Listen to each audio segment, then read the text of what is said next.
Ya, a ver, ahora sí, ¿qué tal? Buenas noches con todos y con todos los que nos están viendo desde el otro lado. Hay que esperar unos segundos mientras las personas se van conectando a la transmisión en vivo. En primer lugar, quisiera agradecer a la profesora Alessandra Tenorio y al profesor Alex Murillo que ahora nos acompañan en este evento que está en realidad, se podría decir, partido en tres sesiones, ¿no? La primera vendría a ser eh, abordar un poco aproximadamente o aproximarnos básicamente a esta modalidad virtual de las humanidades, ¿verdad? Cómo la pandemia, en este caso, como el COVID-19 nos ha de alguna manera trasladado a estas nuevas plataformas de la enseñanza.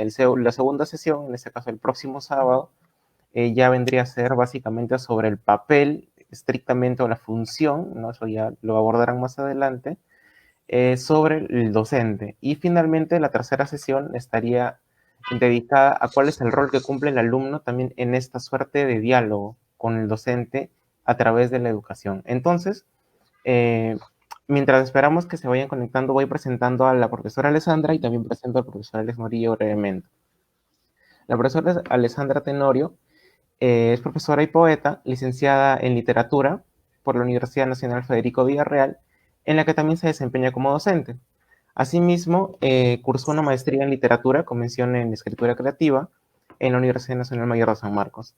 Además de ello, también es autora de los poemarios Porta Retrato, que se publicó en el año 2005, y también del poemario Casa de Zurdos, que se publicó en el año 2008.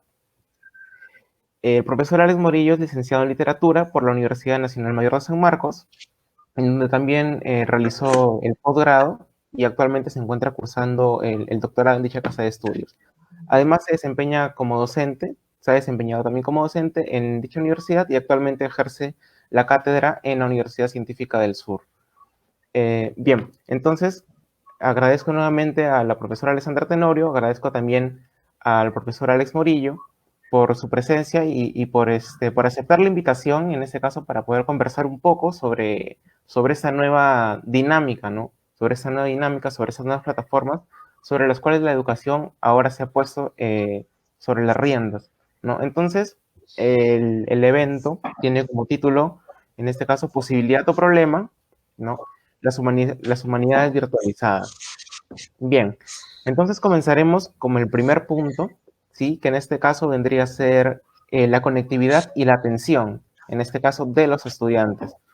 Y quisiera de repente recoger algunas impresiones de parte de tanto la profesora Alessandra como el profesor Alex sobre las limitaciones, en este caso, ¿no? Que poseen los alumnos básicamente para entablar un diálogo a través de plataformas virtuales, o cuáles son las posibilidades o cuáles son los problemas en todo caso que presentarían, como por ejemplo la conectividad, ¿no? Que suele ser un novicio muchas veces dentro de esas nuevas plataformas, ¿no? Entonces quisiera de repente eh, poder recoger sus impresiones, sus opiniones, tanto de la profesora Alessandra como del profesor Alex Morillo. A ver, me parece que podríamos comenzar con el profesor Alex Morillo y luego con la profesora Alessandra.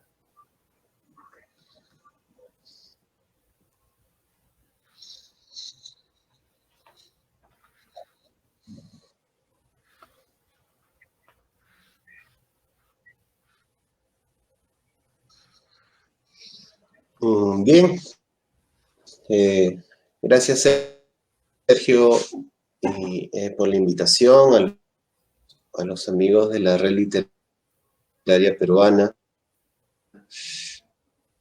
Eh, Contento también por compartir un espacio con Alessandra Tenorio, una amiga de muchos años, colega en todas estas experiencias del dictado de humanidades y de literatura concretamente.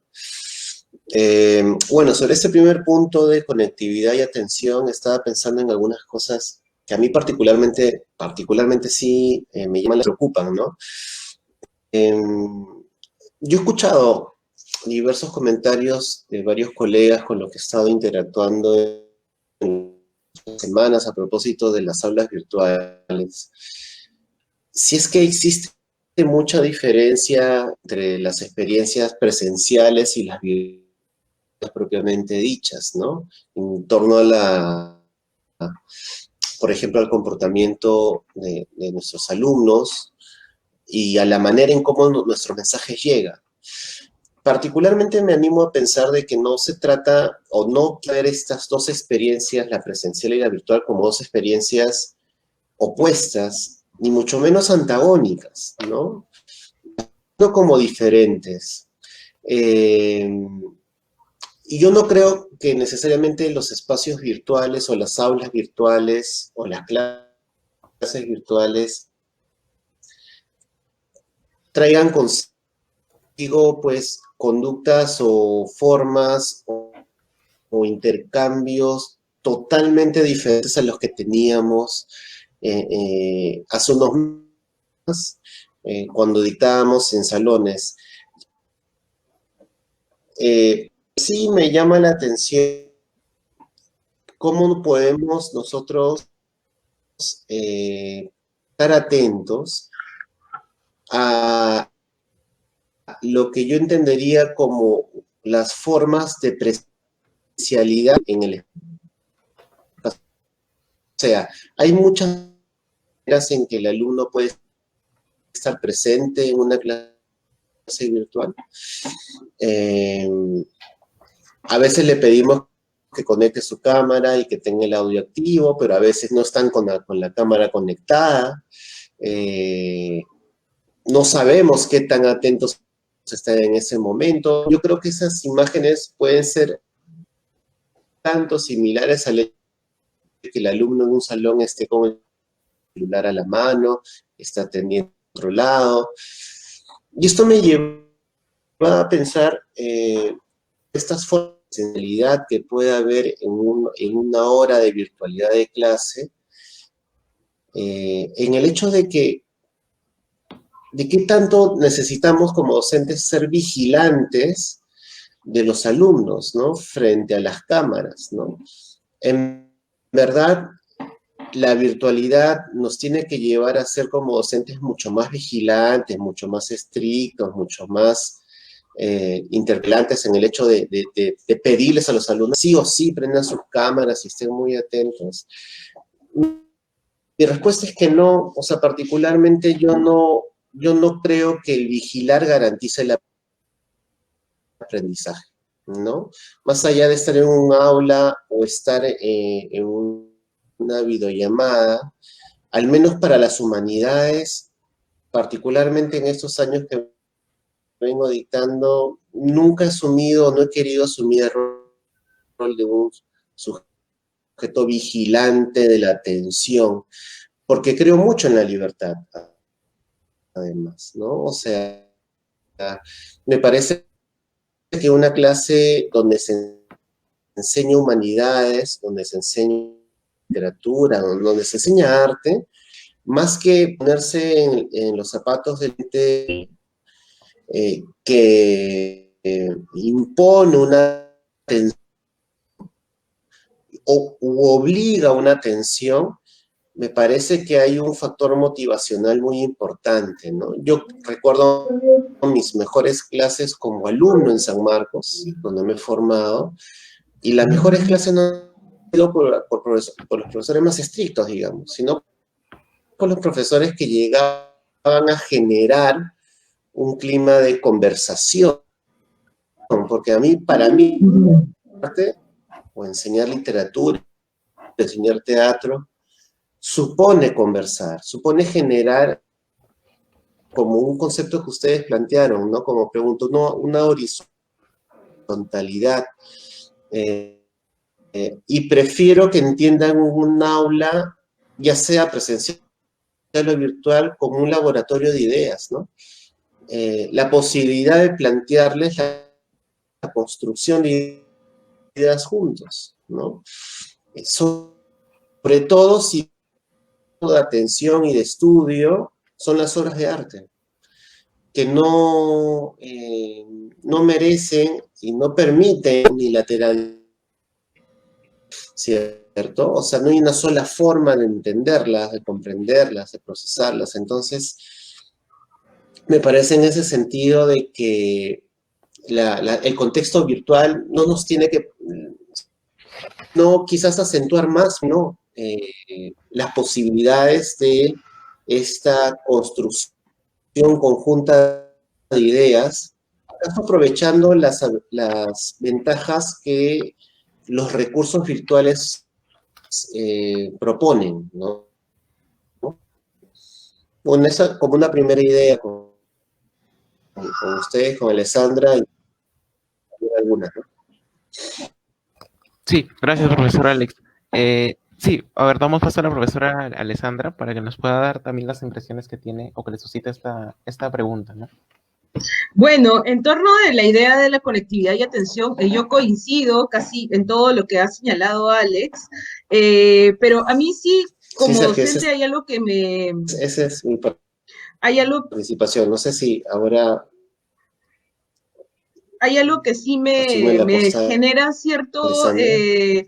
cierta ausencia, ¿no? En este tipo de clases, y es la retroalimentación, ¿no?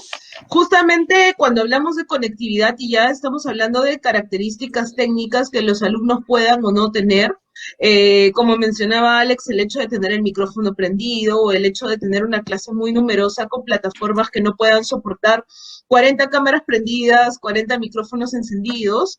Entonces, eso a veces te limita un poco justamente este espacio de diálogo que uno a veces quiere crear en las clases, ¿no? Sobre todo en el tipo de carreras en las que nosotros dictamos. Entonces, por ahí sí siento yo que desde nuestro lado se pierde un poco el tema de la retroalimentación, ¿no? Yo a veces siento que tengo que estar haciendo el continuo ejercicio de preguntar, ¿me escuchan? ¿No? O tratando de interpelar a los estudiantes para que puedan participar. Entonces, siento que en algunas oportunidades esta suerte de diálogo que se quiere plantear puede convertirse en un monólogo, ya sea porque el efecto de encontrarse ante la pantalla puede hacer que algunos se cohiba, ¿no? O porque no siempre todos cuentan con las especificaciones técnicas necesarias o con la conectividad adecuada para poder mantener la conversación con la cámara prendida todo el tiempo, ¿no? Por otro lado, también, algo que sí siento yo que ha cambiado es, y algo que va de la mano también con el concepto de horizontalidad que ustedes plantearon y que Alex ha recogido, es el hecho de, siento yo que la atención de los alumnos se convierte también de cierta manera en un espacio más horizontal debido a que ambos estamos compartiendo de alguna forma nuestra intimidad, ¿no? O sea, yo estoy conectada aquí desde, bueno, en este momento desde la casa de mis padres, pero usualmente me conecto desde mi casa y es como que ellos ingresen un poco a mi mundo, ¿no? Yo veo ahí la biblioteca maravillosa que Alex tiene detrás y me motiva, ¿no? Veo también, por ejemplo, que algunos estudiantes buscan espacios especiales para poder conectarse y de alguna manera siento yo que estamos conectados a través de esta especie de intimidad que nos permite ingresar a nuestros espacios privados, ¿no? Por otro lado, yo siento también que el hecho de trabajar en esta modalidad virtual ahora genera dos cosas. Desde el lado de los estudiantes, requiere que ellos tengan mucha atención, ¿no? Yo he estado llevando también varias capacitaciones virtuales en TICS y en la primera capacitación que tuve yo estaba pues así como muy entusiasta, ¿no? Y dije, bueno, ahora me toca a mí el rol de ser alumna y llevar una capacitación, como era secuencial, no había tenido, siempre yo solía, ¿no? Desear llevar más cursos presenciales que virtuales, teniendo el prejuicio de que de repente la atención no era la misma. Entonces, para mí ha sido también una buena experiencia estar como alumna justamente también en esta etapa, para poder ir también un poco viendo qué estrategias funcionan desde el otro lado como motivadoras, ¿no? Justamente, y también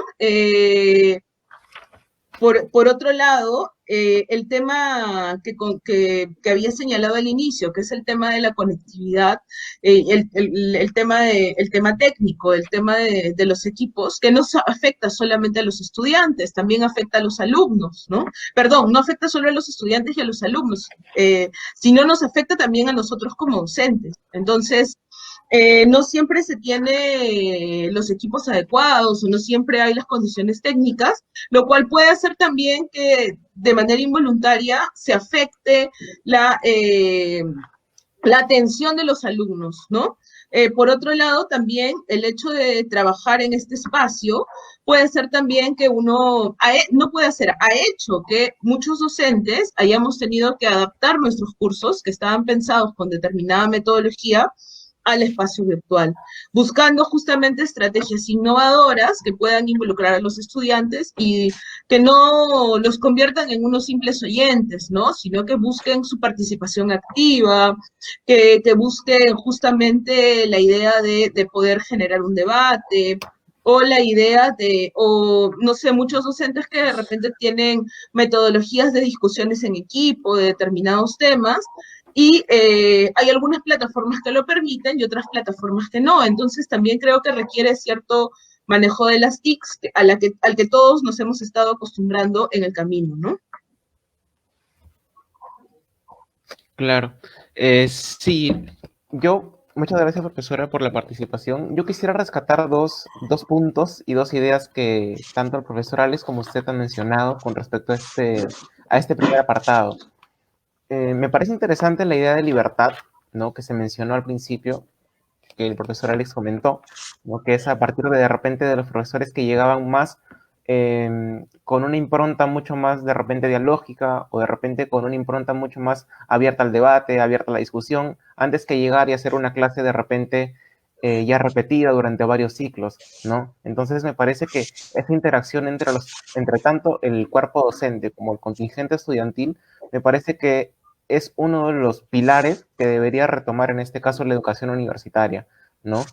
Eso por un lado, la idea de libertad que el profesor Alex mencionó, y por otro lado, en la participación de la profesora Alessandra Tenorio, yo quisiera rescatar la idea de esta suerte de estrategias motivadoras, ¿no? O básicamente estrategias que los profesores, tanto los profesores también como los alumnos, obviamente, tendrían que desarrollar, ¿no? Porque obviamente estamos ante una situación totalmente extraordinaria, totalmente nueva, tanto para ambos, ¿no? Tanto para docentes como para estudiantes. Sin embargo, ya que se mencionó también el segundo punto, ¿no? Yendo también un poco por ese lado, sobre la horizontalidad y sobre la verticalidad, ¿no? Me parece que sí, de repente esta suerte de verticalidad o esa suerte de verticalidad imposición del docente frente al estudiante, ¿no? Ya es un poco bastante, diría yo, desfasado, ¿no? Entonces, lo que se promovería en este caso sería una suerte de apertura dialógica o una suerte de conversación, crear espacios de debate, crear espacios de diálogo en las mismas aulas y desde las mismas aulas que puedan surgir ese tipo de acontecimientos, ¿no? Entonces, el segundo punto, claro, tenía que ver con esa suerte de horizontalidad o verticalidad, ¿no? Entonces, es una educación de calidad para los alumnos, supuestamente en este caso, ¿no? Tanto la profesora Alessandra como el profesor Alex se inclinan por esa suerte de horizontalidad en en las ideas que ya había rescatado, ¿no? La de libertad y la de las estrategias, en este caso. Ahora, mi pregunta iba, por ejemplo, ¿no? ¿Cómo o de qué manera se podría adaptar una clase, ¿no? En este caso, pensándolo desde la literatura y, por ejemplo, en el caso del profesor Alex, pensándolo desde la rama, en este caso, del teatro, ¿no? Por ejemplo, en todo caso, profesora Alessandra, ¿usted cómo podría plantear una clase de literatura, ¿no? Obviamente nos tendríamos que valer de ciertos dispositivos, en este caso virtuales, ¿no? Que muchas veces los profesores ya no utilizan, como por ejemplo pasar una serie de PPTs, de repente que puede tornarse de alguna otra forma engorroso, ¿no? Entonces, si ya supuestamente se había superado esa fase, la virtualidad de alguna otra forma nos devuelve, es decir, nos obliga en cierto sentido a tener que utilizar de nuevo ese mecanismo, ¿no? Entonces, desde el punto de vista de la literatura, a la profesora Alessandra le podría plantear esa pregunta, ¿no? ¿Qué estrategias de repente, ¿no? Se podrían crear o se podrían en todo caso eh, de alguna otra forma, desarrollar o implementar dentro de las plataformas virtuales. Y por el caso del profesor Alex, ¿no? Para también que pueda tener una idea, en todo caso, sobre el teatro, ya que él ya viene desempeñando algunos años la cátedra en la Universidad Científica del Sur, ¿no? Como, por ejemplo, el teatro, al ser una manifestación artística que de por sí exige una representación, que de por sí exige el contacto humano, por decirlo de alguna manera, ¿no? Se ha visto en esta forma encasillada en la virtualidad, ¿no? Cómo abordar, en este caso, la literatura por un lado, ¿no? En el caso de la profesora Alessandra, a través de las estrategias, y cómo abordar el teatro por otro lado. Esas serían las preguntas que podría plantear. A la profesora Alessandra, sí, usted podría tomar ahora la palabra primero. Sí, bueno, en primer lugar, me parece interesante lo que estaba señalando Sergio acerca de algunas estrategias que ya no se usan o ya no se usan tanto, como el hecho de poder emplear PPTs o emplear separatas o emplear documentos escritos. En este caso, yo sí creo que es necesario que haya un breve documento escrito que pueda resumir algunos temas que se hayan presentado en la clase, básicamente por algunos motivos. Primero, justamente por un tema de conectividad, ¿no? No se sabe, la mayoría de universidades están planteando ahora que si bien hay clases sincrónicas, se entiende que no todos los alumnos, por diversos motivos, ¿no? En este contexto, por motivos de salud, no todos pueden ingresar a las sesiones sincrónicas siempre.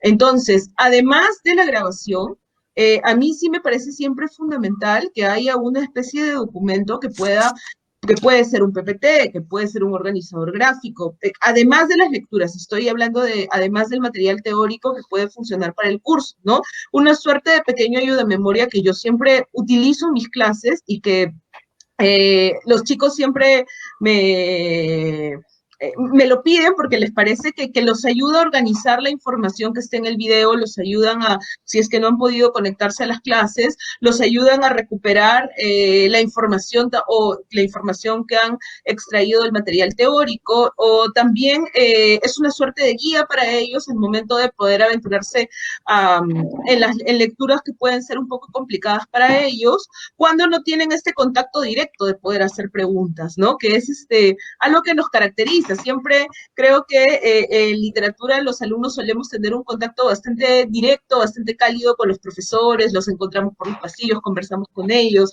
intercambiamos libros, ¿no? Entonces eso es algo que ahora no se encuentra. Por otro lado, hay herramientas que te permiten poder plantear discusiones grupales, foros que también te permiten poder tener discusiones escritas, y a partir de los foros se puede plantear que los alumnos trabajen, puedan convertir estas opiniones polémicas o estas discusiones en los foros en papers o en artículos pequeños que puedan presentar luego de las clases. Se puede utilizar también algunas herramientas como las salas que tienen pizarras o que tienen espacios para poder realizar exposiciones, donde los alumnos pueden compartir también información, ¿no? Y por otro lado, algo que sí funciona muy bien también es conectar con hay algunos videos, algunos reportajes que también pueden servir bastante para funcionar como un elemento motivador, ¿no? Quizá para algunos. Y bueno, además de eso, creo que una idea más que me gustaría complementar con esto es que yo creo que sí, algo a lo que nos está demostrando que ya se ha derrumbado este mito de que el profesor es aquel que viene a impartir el conocimiento a aquellos alumnos sin luz, así de manera vertical, es justamente el hecho de que el espacio virtual ahora nos facilita más bien el hecho de volvernos conductores del aprendizaje. Entonces, nos permite poder afianzarnos en este rol, sobre todo, bueno, en la enseñanza de la literatura, que siempre ha tenido una metodología que no implica, pues, dejar ejercicios, resolver fichas o cualquier otra mecánica que se utilice en algún otro tipo de curso universitario, ¿no? Sino que afianzar este rol de investigación, discusión y del docente simplemente como un conductor de esto, ¿no? Sí, sí, profesora, muchas gracias eh, por su, por su comentario. En realidad es bastante valioso. Ya he anotado algunas cosas que de repente volvemos o podríamos volver más adelante. Ahora, a ver, le cedo la palabra al profesor Alex para que nos comente de repente en este caso la perspectiva, ya no desde la literatura en sí, sino en este caso desde una manifestación artística mucho más, se podría decir, eh, mucho más directa, ¿no? Que requiere netamente de lo visual o que requiere netamente de esa interacción. Profesor Alex, tiene la palabra.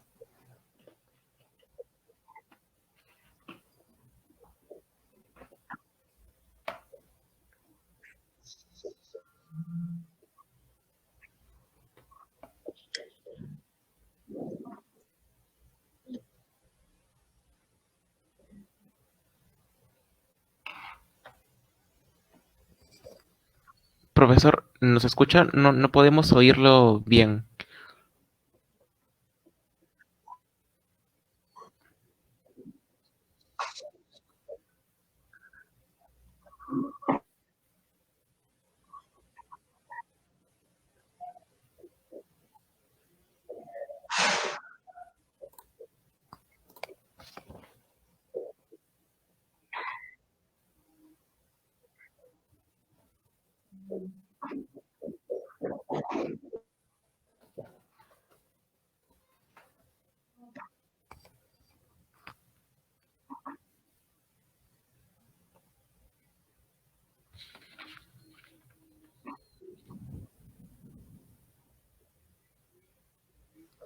Sí, profe, no, no se le llega a escuchar bien.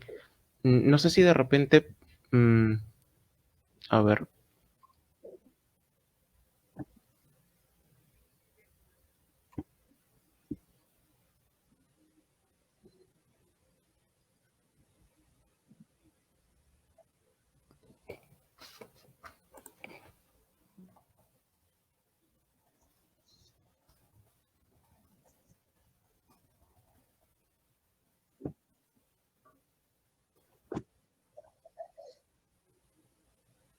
a ver, un segundo.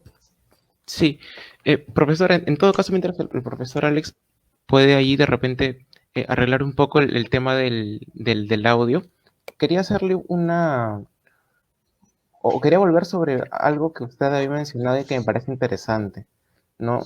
Sobre esta suerte de metodologías que se tendrían que implementar y sobre esta suerte también de mito que ya se ha derrumbado, ¿no? Donde el profesor ya no solamente, o ya no tendría que ser la única fuente en todo caso de información, ¿no? Como un manantial que llega al aula y se explaya y los alumnos solamente están, en este caso, como una suerte de contenedores de ese conocimiento, ¿no? Entonces, me parece interesante ese planteamiento, ¿no? Y luego nuevamente se vuelve sobre esta idea de la horizontalidad, sobre esta idea de la libertad, ¿no? De repente podríamos tocar el tema, ¿qué pasaría en todo caso, ¿no? Con aquellos alumnos, que no son pocos, sino que me parece que es un grupo considerable, ¿no? Que de repente no pueden acceder, en este caso, a plataformas virtuales. De repente pueden ser por distintos motivos, ¿verdad? Entonces, qué solución, ¿no? O qué posición nosotros podríamos plantear, ¿no? En este caso, por ejemplo, desde su caso como docente, qué posición o qué actitud no se podría asumir frente a este gran número de estudiantes, ¿no? Que se ha quedado de repente sin la posibilidad, en este caso, de acceder a un derecho, ¿verdad? Que en este caso es el derecho a la educación. Mira, mi principal preocupación cuando pasó todo esto fue, ¿y ahora cómo van a ser los chicos de la Villarreal? ¿No? O sea, fue mi primera preocupación. Y realmente me tenía bastante preocupada el hecho de Hola. pensar que no todos tienen la conectividad, ¿no? Necesaria, ni los equipos para poder acceder a ello. Entonces, una estrategia muy, muy bonita y muy generosa, es la que estuvieron utilizando varios profesores de San Marcos, como el profesor Dorian Espesúa, que estuvo grabando sus clases, estuvo grabando programas para subirlos en YouTube, que es una plataforma libre donde todos pueden ingresar para poder acceder a ellos, ¿no? He visto que varios docentes. Marco Martos, por ejemplo, ha continuado realizando actividades poéticas, actividades de la maestría de escritura creativa también, a través del Facebook, a través del Zoom o a través del Facebook Live. Y eso me parece genial porque, en principio, ver que personas de otra generación se han ido adaptando a estas nuevas tecnologías justamente para superar este problema que estaba señalando, ¿no? Que es que muchos jóvenes de repente no pueden acceder, no nos olvidemos que hay también en todos los casos un tema económico de por medio en este momento, que lamentablemente podría ser, esperemos que no, pero podría ser que muchas personas no continúen en el siguiente ciclo estudiando. Entonces, me parece, me parece bastante loable a abrir el conocimiento de esta manera, ¿no? Utilizar plataformas gratuitas.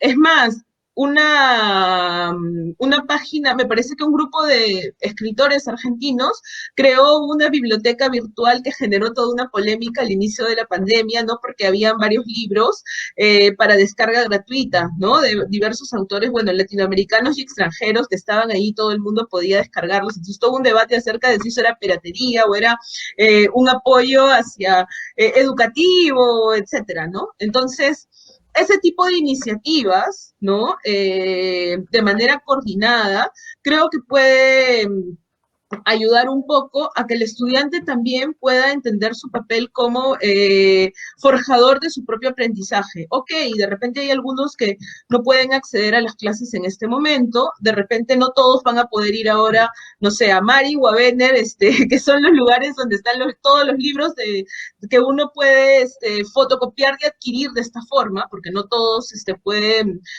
ir a la librería o hacer deliveries de librerías, pero hay muchos libros digitalizados, hay muchas páginas que comparten esto, hay muchos docentes que han empezado a difundir también sus clases. Estoy viendo que se están creando también muchos podcasts, ¿no? De diferentes temáticas. No he visto ninguno hasta ahora netamente literario, pero ¿por qué no? Podría ser que de repente algún docente se anime también a utilizar esto como una estrategia de enseñanza libre, ¿no? Entonces, me parece que de esta forma se abre un poco esta puerta para que todas aquellas personas que no pueden acceder ahora a las clases por diversos motivos puedan continuar haciéndolo, ¿no? Claro, sí, lo que dices es valioso en realidad, profesora, también como una medida alternativa, ¿verdad? Frente a los problemas que podría suscitar, en este caso, lo que la pandemia está generando actualmente, ¿no? Sí, la idea, por ejemplo, de los podcasts, hay bastantes podcasts que han salido, que han rebrotado, ¿no? Incluso también desde la red literaria hemos tratado de impulsar esta suerte de podcast, básicamente a través de las cátedras virtuales, ¿no? Las cátedras virtuales Buenísimo. las han tratado, o en este caso supongo que van a seguir haciéndolo, también seguiremos haciéndolo, convertir esas cátedras virtuales en podcast, ¿no? En el canal de Spotify que ya tiene en este caso la red. Así que también pueden acceder por ese medio, de repente. No son muchos aún, pero esperemos que a futuro sean muchas más clases y muchos más podcasts que de repente estén al acceso de todos y todas, ¿no? Entonces, volviendo a la pregunta que le había planteado al profesor Alex, gracias, profesora, por su participación.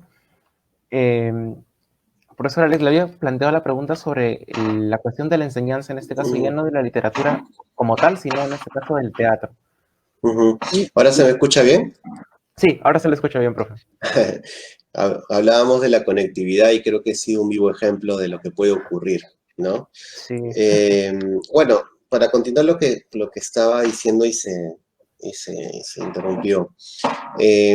Bueno, estoy entre el teatro y la literatura desde hace unos años, y en el teatro estoy asumiendo cursos, bueno, no tan diferentes a los que enseño en literatura, ¿no? Como teoría teatral, análisis de discurso escénico, y desde hace un tiempo, y es un curso que me interesa mucho, es el de seminario de tesis, ¿no?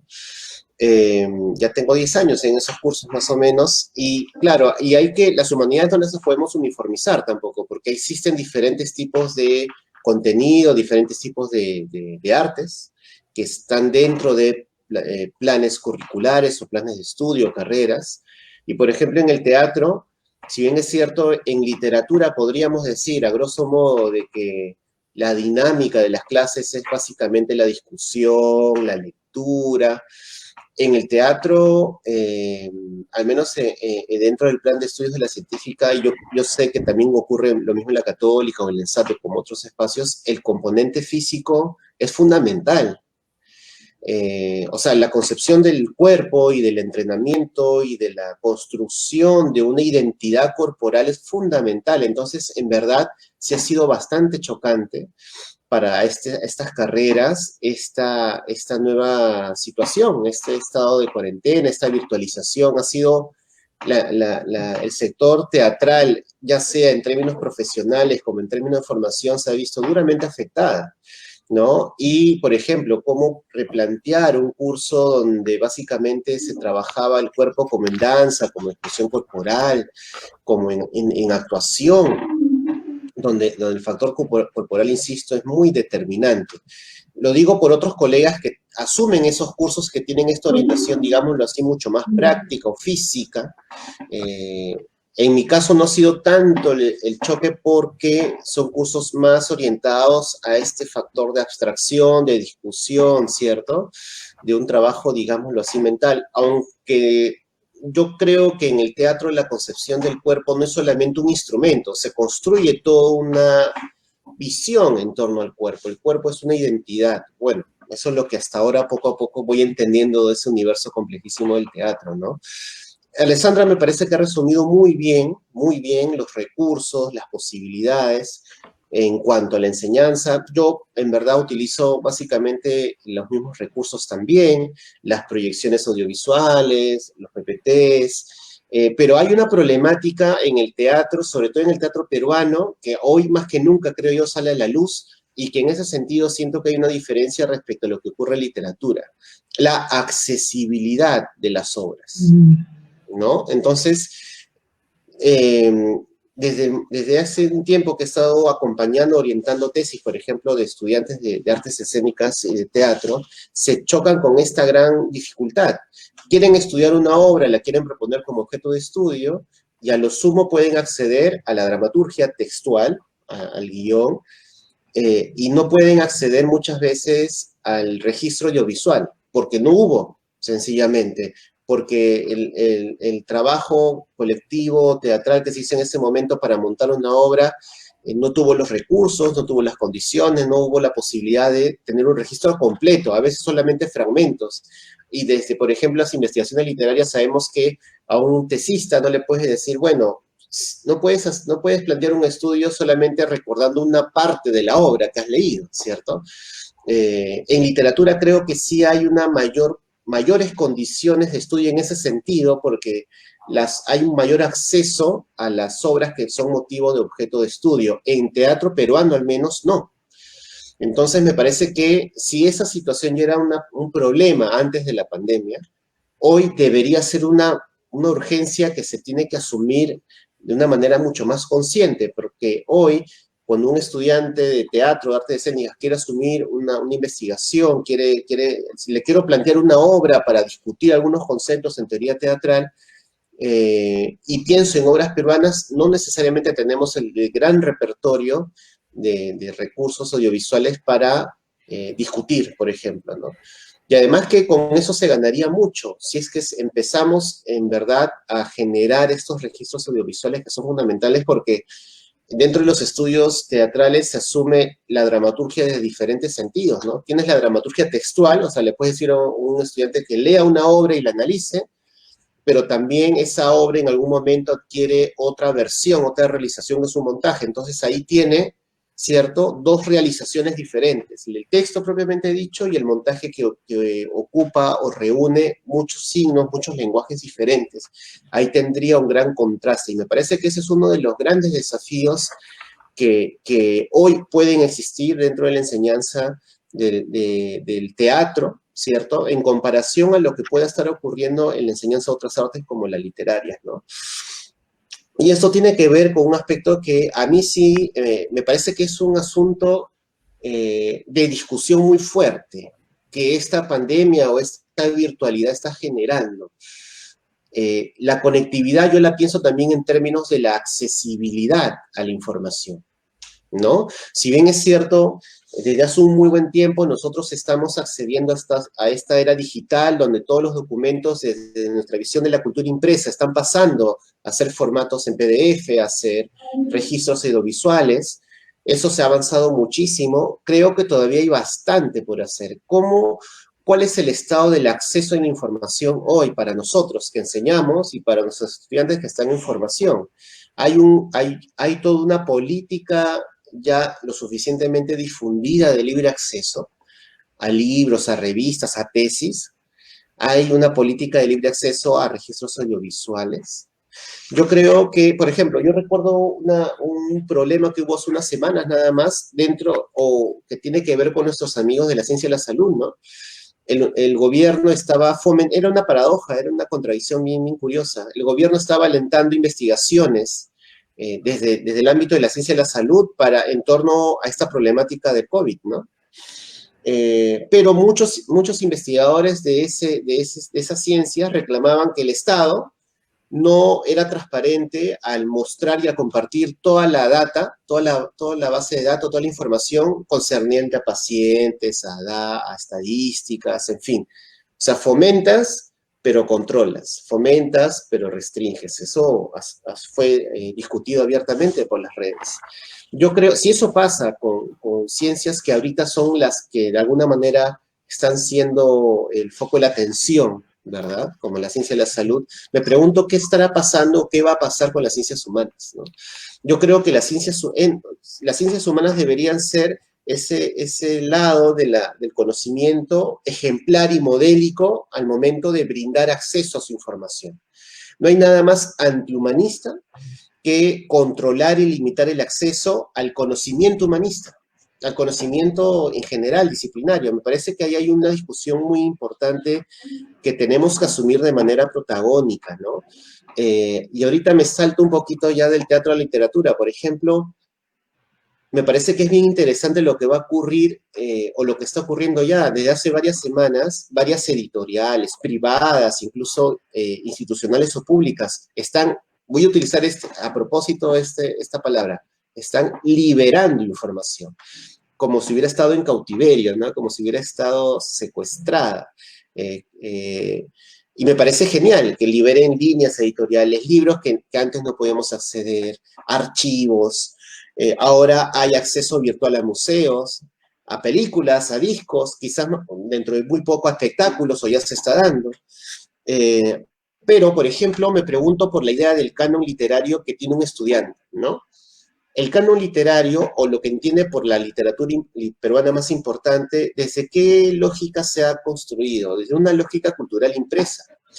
Y hay ciertas iniciativas editoriales que estoy aplaudiendo y celebro mucho, que ahora están rescatando libros que en su momento tuvieron una vida impresa y las están digitalizando, las están virtualizando. O sea, hay libros que están volviendo a la vida, están circulando gracias al hecho de que son parte del mundo virtual. ¿Qué va a pasar con esos libros? ¿Qué va a pasar con la lectura de esos libros? ¿Qué repercusión va a tener? ¿Acaso esos libros que no estaban mapeados dentro de un circuito impreso de lectura o académico impreso de lectura, ahora va a transformarse todo ese panorama porque hay líneas editoriales, hay proyectos editoriales que están rescatando esas obras literarias peruanas que estaban en el olvido, y los nuevos lectores que estamos formando en literatura, por ejemplo, ¿acaso van a tener otras concepciones con otros nombres, otros libros, otras lecturas? Por ejemplo, un buen amigo mío, que es Luis Alberto Castillo, con su editorial La Balanza, está haciendo un trabajo muy interesante al respecto, ¿no? Está poniendo en PDF algunos poemarios que en verdad pasan desapercibidos muchas veces por las clases de literatura. ¿Eso cómo va a cambiar el panorama canónico, poético, literario de nuestro país, de nuestro medio, ¿no? Bueno, solo eso por ahora, para comentar otras cosas.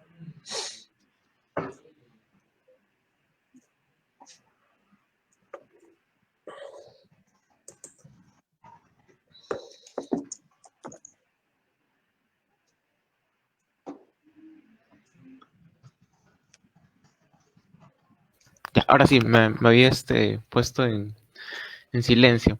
Le decía muchas gracias, profesor, por la participación, ¿no? Y me parece interesante esta idea que usted mencionaba también a propósito de la información que supuestamente se está liberando, ¿no? O que se está, en este caso, poniendo a disposición, en este caso, y que tiene un impacto mucho mayor, ¿no? Ya no solamente de repente consulta de algunas personas, sino que ya tiene una consulta mucho más masiva, mucho más colectiva en este caso, ¿no? Entonces, yo quisiera de repente ya para tocar este último punto, ¿no? de la conversación y no quisiera plantear la pregunta sin antes mencionar al público para que pueda intervenir también con sus preguntas si es que tiene, ¿no? Las puede colocar en el chat de la transmisión en vivo para poder de repente responderlas, ¿no? Recogerlas y responderlas. Entonces, mi pregunta en este caso eh, nuevamente va por esta suerte de la virtualidad o de la virtualización de las humanidades, ¿no? Yo me ponía a pensar también, por ejemplo, cómo sería posible, ¿no? Básicamente sería imposible, por ejemplo, que estudiantes de ingeniería que necesitan laboratorios, de estudiantes, por ejemplo, de ciencias médicas que necesitan laboratorios, de estudiantes de medicina, enfermería que necesitan anfiteatros, ¿no? Poder llevar sus clases de repente de manera óptima, o al menos poder llevar sus clases de manera adecuada. Por ejemplo, es una limitación bastante grande, ¿no? Este año ha sido bastante problemático, no solamente desde ese punto de vista, sino también desde un punto de vista económico, desde un punto de vista social, ¿no? Son muchos los problemas que la pandemia ha atenazado, ¿verdad? Entonces, yendo por este lado, ¿no? Las humanidades, si bien, entre comillas, se podría decir, sí, o sea, básicamente es solamente discusiones, básicamente solamente debate, entonces, de alguna otra forma, esas plataformas incentivan, ayudan, o al menos posibilitan, ¿no? Ese intercambio de ideas o ese flujo de ideas, lo cual también tiene sus debilidades, también tiene de repente sus fortalezas, como ya la profesora Alessandra mencionó, como el profesor Alessandra mencionó, ¿no? Entonces la pregunta más o menos va dirigida en ese sentido, ¿no? Si es que de repente no ha existido en el Perú previamente, ¿no? Me refiero, en los últimos años de repente han habido cursos virtuales, de repente hay algunos seminarios que se dan de manera virtual, pero si es que no ha habido una ejecución de repente sistemática o una ejecución, entre comillas, se podría decir, un tanto más orgánica, ¿no? De una educación virtual y ya focalizándolo de repente en este caso a nuestra especialidad, ¿no? A la literatura. Si es que no ha habido una enseñanza de la literatura de repente sistemática u orgánica a través de estas plataformas virtuales, ¿cómo se podría asegurar, ¿no? ¿Cómo se podría asegurar y cómo podríamos, en este caso nosotros, en la posición de alumnos y ustedes en la posición de profesores, cómo podríamos asegurar que la educación que se esté dando a través de estos medios, a través de estas plataformas, posee una base sólida, ¿no? Si bien de repente presencialmente ya era difícil, ¿no? De repente ahora la exigencia sea mucho mayor para ambos, ¿no? Tanto para los profesores como cuerpo docente y tanto para los alumnos como cuerpo estudiantil. Le doy la palabra a la profesora Alessandra. Bueno, yo pienso que en primer lugar, antes de ir directamente a la pregunta, a mí me gustaría comentar algo que dijiste, Sergio, y es el hecho que creo que en este momento, tanto docentes como estudiantes, tenemos que acuñar la palabra flexibilidad, ¿no? O sea, en el sentido de que nos encontramos en un momento en que, si bien muchos docentes están capacitados en el uso de las TICs, hasta antes que llegara esta oportunidad, no había ocurrido una situación como esta, como bien señales, no solamente a nivel masivo, sino estoy segura que muchos cursos a nivel universitario, sobre todo a nivel de pregrado, en posgrado, de repente sí, no habían podido ser llevados de manera integral en la virtualidad. Entonces, esto obliga a que también nos encontremos en un momento en que muchos, tanto docentes como estudiantes, están en el ensayo y error, ¿no? De varias cosas, de metodologías nuevas, de probar nuevas plataformas o recursos tecnológicos. Entonces, creo que una forma también de, o sea, somos humanistas, ¿no?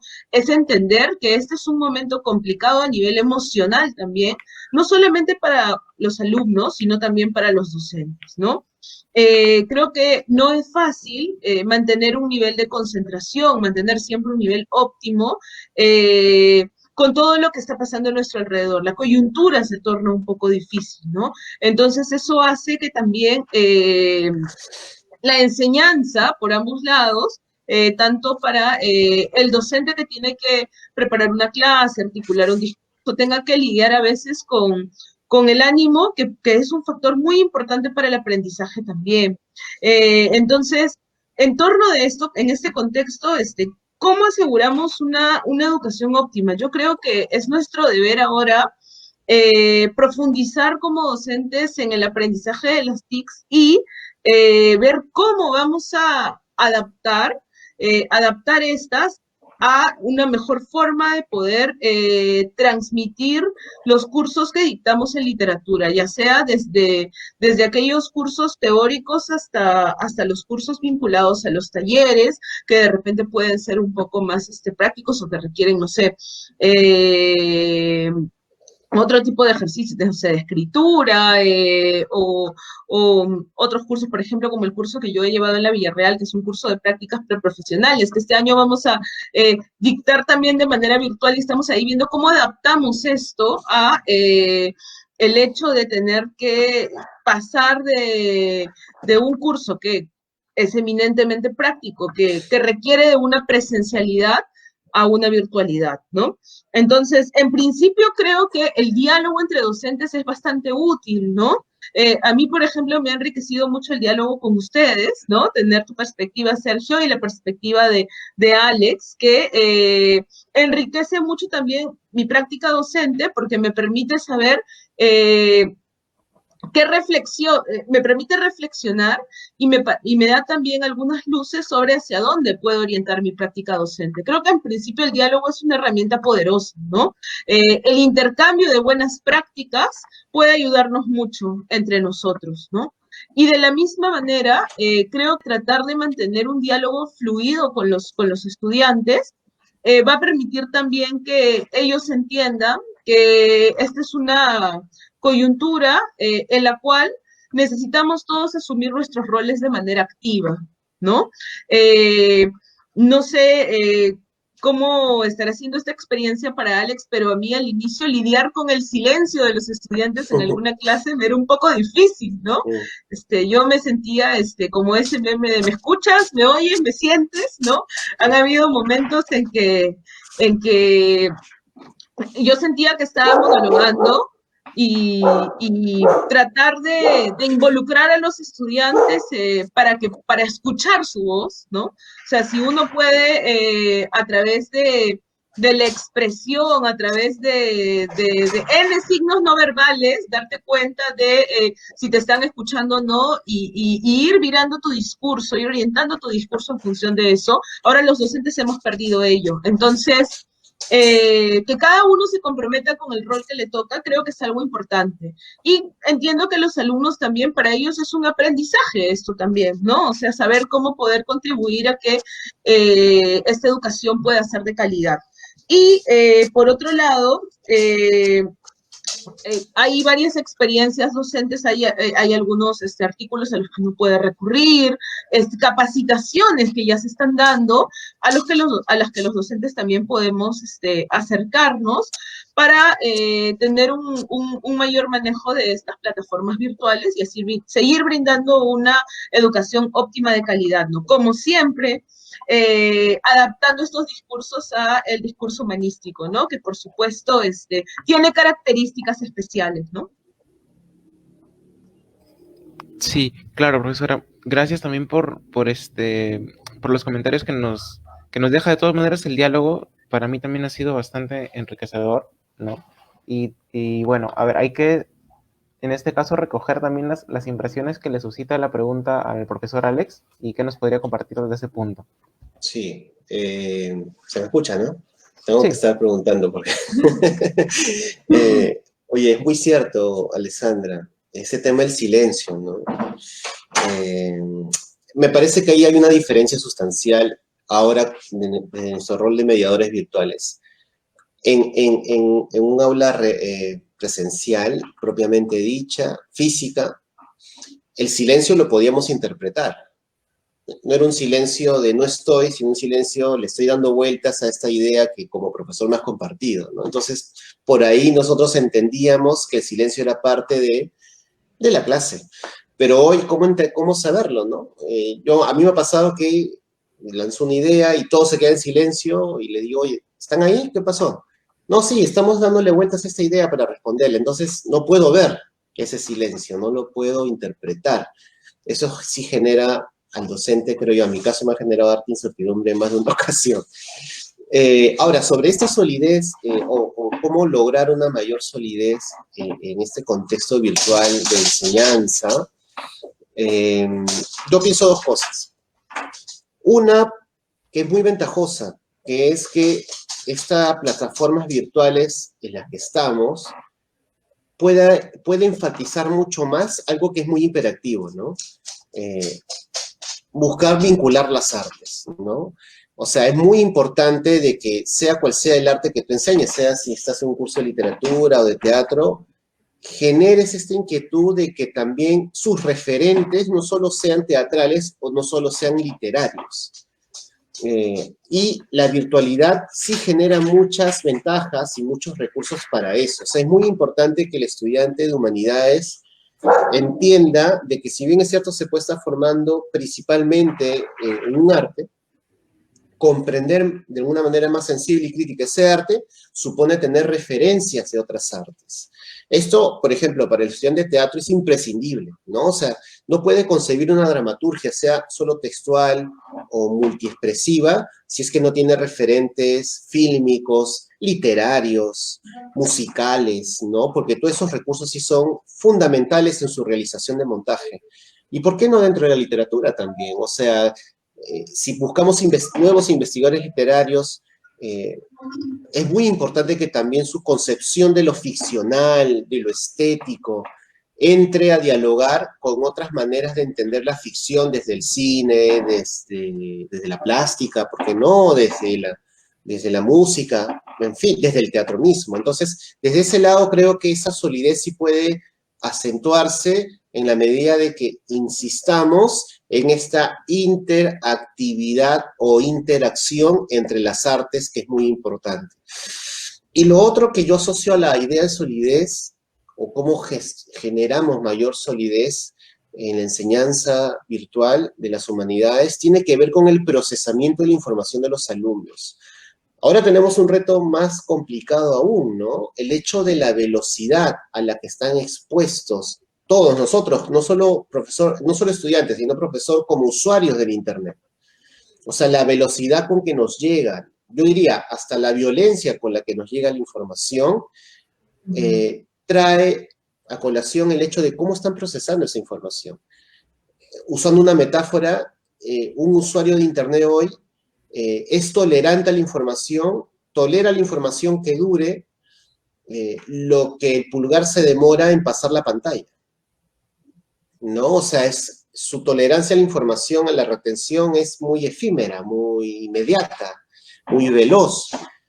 Nosotros desde el campo de las humanidades, ¿cómo podemos enfrentar eso, esa velocidad, ese ímpetu de seguir consumiendo información rápidamente cuando usualmente se nos ha planteado la idea de que procesar, interpretar una obra literaria, una película, una canción, no lo sé, una obra teatral, supone un detenimiento, una meditación, un trabajo reflexivo importante de volver sobre una idea, ¿no? Entonces, hay que cambiar el paradigma de investigación que también tenemos en las artes, ¿no? O sea, si antes, dentro de la visión del impreso, por llamarlo de una manera, se formaba el investigador de literatura o de teatro y se le decía de que lo más importante que puede hacer es mostrar información sobre su tema, la pregunta hoy es si la información es un problema. La información puede que ya esté. Es más, hay mayores accesos cada vez más, ¿cierto?, a la información. Ahora el gran reto para mí del investigador en humanidades, y creo que para cualquier investigador hoy, es qué hacer con esa información. Cómo procesarla y cómo comunicarla, que me parece importante, ¿no? Por ejemplo, estoy pensando en cómo un investigador hoy, con tanta información que puede tener a la mano, construye un lenguaje propio, un lenguaje original, un lenguaje, en principio, que pueda comunicar, ¿correcto? Y lo otro me parece que es fundamental, aparte de construir un lenguaje que pueda llegar a lectores, sí, a lectores, es cómo construir un lugar de enunciación también original, propio, ¿no? O sea, ¿desde dónde? Ahora la pregunta es, ¿desde dónde estamos construyendo conocimiento nuevo? Desde una referencia física, como es la universidad, ya no. Lo estamos haciendo desde nuestros espacios íntimos, como decía Alessandra. Entonces, creo que ahora la idea del espacio de comunidad va a cambiar, porque ahora acaso va a estar más fuerte la idea de que tenemos que construir redes, literal y simbólicamente redes de conocimiento, redes, o sea, más que identificarnos físicamente con espacios de formación, ahora hay que construir redes intelectuales, redes de conocimiento, que supone no solamente compartir información con los 5, 10, 15 compañeros que tengo en el aula virtual, sino por qué no buscar puentes con otros investigadores afines a lo mío, que estén en otros lados, ¿no?, en otros espacios. Creo que esa va a ser la tendencia, o en todo caso esa tendría que ser la tendencia a partir de ahora, ¿no? Eso, estimados. Claro, claro, profesor, más bien, bueno, agradecerle también por la participación, por mostrarnos también sus impresiones, ¿no? Siempre me parece que es bueno conocer ambos puntos, en todo caso, ¿no? Tanto desde un punto de vista del cuerpo docente como del cuerpo, en este caso, estudiantil, ¿no? Porque en realidad ese es un problema que de repente la misma universidad lo ha tenido también y siempre es un punto de inflexión, ¿no? Sobre todo básicamente en universidades públicas. Me parece que es un problema bastante recurrente esta tensión entre directivos, entre incluso los mismos profesores, entre los propios alumnos, ¿no? Cuando en realidad se debería replantear en realidad esta idea de educación y ver que la universidad, en este caso, es en sí la universidad misma, no solamente por los directivos, no solamente por las cabezas que están ahí, sino es por todo ese cuerpo humano que existe detrás, ¿verdad? Ese cuerpo humano de docentes y sobre todo ese cuerpo humano de estudiantes, que es el que saca a flote y es el que en realidad posiciona a su universidad. Entonces, ya más o menos, para no extender mucho el diálogo, pues siempre el tiempo es bastante cruel con esto, ¿no? Yo quisiera de repente mencionar un punto que me pareció interesante y ligarlo con esta idea de las humanidades en general y de la literatura, ¿no? De repente no tiene nada que ver con lo peruano, pero me parece que es una opinión bastante importante y yo la quisiera rescatar. Es del crítico literario Antonio Cándido, el crítico brasileño Antonio Cándido, que él en una suerte de ensayo titula El derecho a la literatura, ¿no? Y yo cuando leí este título me pareció bastante sugerente, ¿no? Y es interesante cómo Cándido, a través de un promedio de 10 páginas, despliega esta idea de la literatura o el acceso a la literatura y en general a las artes como un derecho del ser humano, ¿no? Y lo equipara, en este caso, o lo pone más o menos en la misma posición, ¿no?, de los demás derechos que tenemos nosotros, obviamente haciendo a las distancias, ¿no?, del caso. Sin embargo, me parece interesante, ¿por qué? Porque Cándido menciona algo que voy a citar brevemente. Dice, una sociedad justa presupone el respeto de los derechos humanos y el disfrute, en este caso el goce, del arte y la literatura en todas las modalidades y en todos los niveles es un derecho inalienable. Entonces, esta idea me parece interesante, ¿por qué?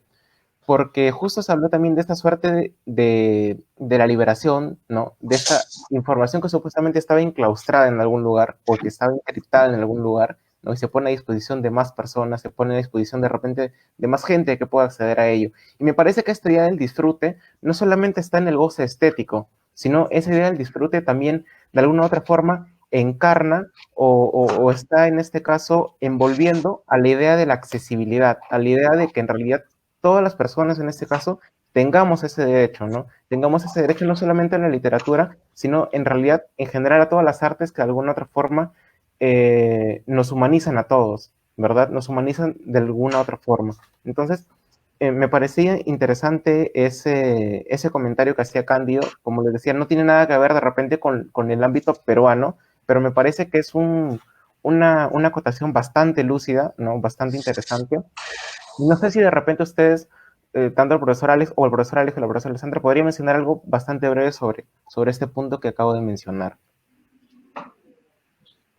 Sergio, a mí me parece que más bien has dado en el clavo y yo creo que sí tiene mucho que ver, ¿no? En un país como el nuestro, donde en realidad de alguna manera la educación y la cultura se convierten en una vía de superación, se convierten en algo que hace la diferencia en el perfil de una persona, y donde podemos ver que así como en las clínicas, ¿no? Una pastilla que te cuesta un sol, terminan vendiéndote a 176 soles. Un libro que podría salir en una edición económica o por un tema de impuestos podría costar mucho más barato, se convierte en inaccesible porque bien, si no tienes cubiertas todas tus necesidades básicas, es imposible que puedas acceder a comprar un libro en una edición tan cara o una traducción reciente de algún autor extranjero que quieras leer, justamente ejercer este derecho a través de lo que había mencionado Alex, de la liberación de cierto material, el hecho de que hayan redes que están compartiendo libros en PDF o en otros formatos a los que uno puede acceder, hace que de alguna forma estemos ejerciendo este derecho. Si bien hay un tema vinculado a la piratería, a la autoría y sobre cómo se podría manejar esto, creo que en algunos contextos, como el nuestro, hay personas que la única posibilidad que tienen de poder acceder a los libros, básicamente, es a través de fotocopias y a través de libros que puedan encontrar en la red, en múltiples páginas, ¿no? Donde uno puede descargarlos. Entonces, me parece muy bonita esta idea de el derecho al arte, ¿no? El derecho a la literatura, que de alguna manera es lo que hace que uno, no sé, esta idea de que el arte realmente eleva el espíritu, ¿no? Te completa. Entonces, ¿cómo puede uno vivir sin ello? Es como vivir sin estar completo y sobre todo sin que te permitan alcanzar esta completud, ¿no? Así que bueno, nada, muchas gracias, ha sido muy enriquecedor el diálogo, sigan para adelante con sus proyectos, seguro Alex tiene también algo que decir. Sí, profesora, un momentito, profesora Alex, muchas gracias por el comentario, ¿no? Creo que también ha sido bastante precisa esa palabra que dijo, ¿no? El arte de alguna otra forma nos completa también, llena algún vacío que tenemos, ¿no? Y creo que esa es su función, o esa en realidad de repente sería su función de repente más humana, ¿no? O la función más humana que tiene el arte. Gracias también por esa acotación, profesora. Ahora sí, profesora Alex, le cedo la palabra. Totalmente de acuerdo con Alessandra. Creo que la cita pertinente que has incluido no se excluye, sino todo lo contrario, se incluye dentro de lo que estamos comentando y del contexto del que estamos hablando. Me parece que este acceso a las artes, vistos desde el plano de la educación en el que estamos inmersos, revela también el gesto político del educador, ¿no? Del educador de las artes. Es un gesto político el de proponer las artes como un asunto público y colectivo, ¿correcto? Más aún hoy, cuando vemos que la discusión pública sobre cómo resolver problemas tan serios como el problema de salud de la pandemia, todo, obviamente, se entiende de alguna manera, va orientado principalmente a una resolución práctica, médica, clínica, y lo más cercano a nosotros, o cómo se nos llama de alguna manera, tiene que ver un poco, llaman aquí un poco al psicólogo, quizás al educador, que también, por supuesto, son agentes importantes y que tienen que contribuir. Pero el agente cultural, ¿cómo interviene dentro de esta reconfiguración social? Nosotros como mediadores de arte, ¿cómo intervenimos dentro de esta nueva etapa o esta nueva normalidad? ¿No? O sea, me parece que ahí es muy importante que también se advierta la trascendencia colectiva, comunitaria, yo diría, o lo pondría en términos de un valor de redistribución y reciprocidad de las artes, que tiene que ser una política ni pública ni privada, una política general, en donde los autores, los creadores, los mediadores, los educadores, los editores, vean la manera en impulsar esta política general, en esta posibilidad de construir una atmósfera de, indico, o vuelvo a señalar, de redistribución y reciprocidad del arte, que tiene que ver. ¿Y acaso en ese sentido las ciencias humanas podrían ser aleccionadoras? Lo vuelvo a decir, porque si nosotros entendemos conscientemente eso, quizás vamos a ser lo suficientemente aleccionadores respecto a otras circunstancias disciplinarias que están ocurriendo o otras circunstancias sociales, ¿no? O sea, ¿cómo es posible que haya tanta, ¿cómo llamarlo? Tanto afán de posesión, individualidad en cuanto a desproporciones sociales, en cuanto a injusticias médicas, en cuanto que te elevan a más del 100 o 600% un medicamento. ¿Me entiendes? O sea, no estamos ajenos a esa discusión porque quienes están practicando esas conductas, esas acciones terribles, debajo de eso también hay un problema educativo, ¿no? Y la educación no solo compromete las ciencias duras, sino también, por supuesto, hay un componente humanístico que tenemos que reevaluar y tenemos que empujar nuevamente en este nuevo escenario, ¿no? Sí, bueno, también sumándome ya un poco a la recta final, me imagino de la entrevista, otra vez agradecerte, Sergio, por la invitación. Encantado, Alessandra, de estar compartiendo esta hora de conversación. Qué bueno encontrarte por aquí. Y bueno, saludar a todos los que nos han podido seguir por las redes, ¿no? Sí, profesor Alex, también muchas gracias a usted. Sí, lamentablemente, como le mencionaba, ¿no? El tiempo a veces es muy, muy limitado, casi siempre, no generalmente. Pero en realidad les agradezco también a ustedes por aceptar sobre todo la invitación, ¿no? En apoyar sobre todo esos eventos que como Red Literaria estamos sacando adelante. Ahora, quisiera mencionar un punto, nada más, un comentario que hizo Richard Rimachi, ¿no? Por ejemplo, él mencionaba que como su perspectiva de alumno, ¿no? De repente ya no podía, o de repente a partir de la timidez, porque hay muchos alumnos que de repente tienen mucho temor de repente en participar y en equivocarse en el aula o en el salón de clases, ¿no? Entonces es como que está siempre esa barrera o está ese impedimento, ¿no? Y que dice que, por ejemplo, las clases virtuales de alguna otra forma permite tener un soporte, en este caso puede ser un soporte visual o puede ser un soporte auditivo y reproducirlas nuevamente, ¿no? Entonces, me parece que es una idea que se podría tratar, de repente ahorita ya no alcanza el tiempo, pero como comenté al inicio de la entrevista, esta conversación que hemos tenido, ¿no? Este evento está planteado básicamente en 3 secciones, ¿no? Hoy día cerramos la primera sección, la segunda sección sería básicamente apuntando al rol del docente, ¿no? Que es el sábado 11 de julio, y el sábado 18 de julio a esta misma hora, ¿no? Bueno, a las 6 de la tarde, estaría básicamente ya la perspectiva de los alumnos, ¿no? La perspectiva de los alumnos, en este caso tanto de pregrado como de posgrado, ¿no? Y en este caso también el apoyo o el respaldo del docente. Entonces, profesora Alessandra, profesora Alex, les agradezco bastante por su participación, por darnos sus comentarios en realidad valiosos. Yo los aprecio bastante, un gusto conocer a la profesora Alessandra, también un gusto, profesora Alex, volver a verlo. Espero que se encuentren bien y bueno, ojalá que en alguna oportunidad, ya no virtual, sino de repente presencial, nos podemos encontrar. Y muchas gracias nuevamente, les envío un fuerte abrazo a cada uno de ustedes. Y si tienen algo más que decir, tienen la palabra. Bueno, en mi caso solo felicitarlos felicitar a la red por estas iniciativas que me parecen son fundamentales y espero que se sigan dando, ¿no? Y encantado para otra oportunidad.